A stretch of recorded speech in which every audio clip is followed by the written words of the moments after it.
Yeah, it was buy-in week. We really took it upon us to make sure that we're all bought into the next two games, to do everything we can to get better, and really working on the fundamentals, the little things.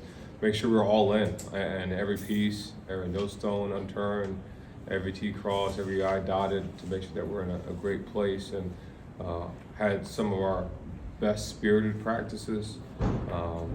Came back from, gave them a couple of days off, and they came out yesterday with fire, with energy. So it was really good to see the kids in a positive mindset.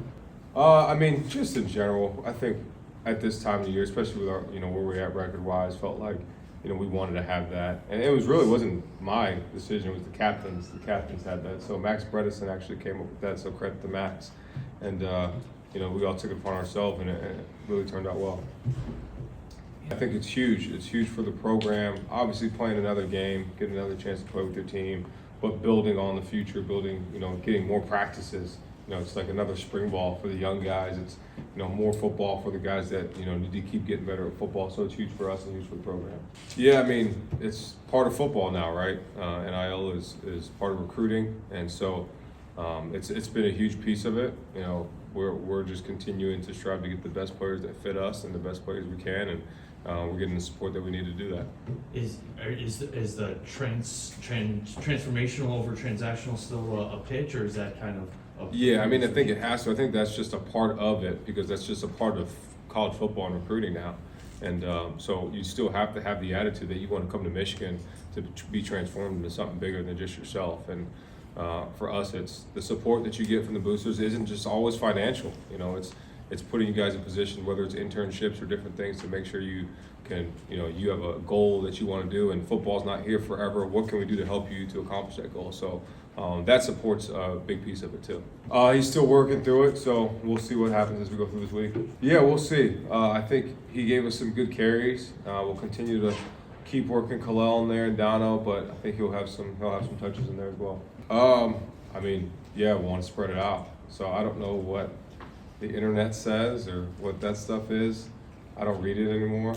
So half of it's fake news anyway. So we want everybody wants to eat. We want everybody to eat when it comes to that. And they'll all earn their keep. They'll all get what they deserve.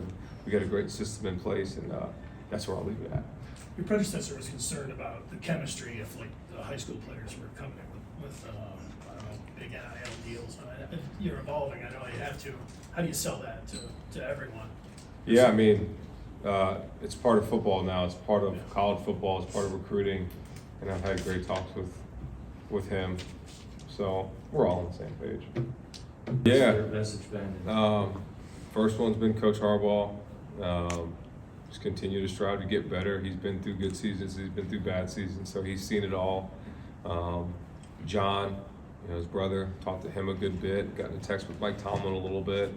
And then, Coach Stoops is a guy that I've been very close with my whole career. Obviously played for him, so those are guys that I talk to a lot and continue to talk to and lean on, because everybody needs that. How often do you talk with Jim then? Every week. Yeah, every week. Maybe sometimes twice, 3 times a week, depending on. It could be a text message here or there, but we at least get on the phone once a week. Well, really just talking about the roster management more so than the NIL, of what we're doing, how we're doing it, who we're recruiting, and it's really more so recruiting than anything else. And it's texting kids, it's talking to parents, it's talking to brother, the sister, the kid, the teacher, the high school coach, and continue to build those relationships. So the guys that we get here, I know everything about them, and they know everything about me. And then, when I try to push them to that level, that we're successful, and they know I'm doing that out of love and care and in their best interest. So really, that's really what most of my days are filled with. I asked Wink this the other day. How early in the process does money come up with players? Like, when do they want to know what's coming? Everybody.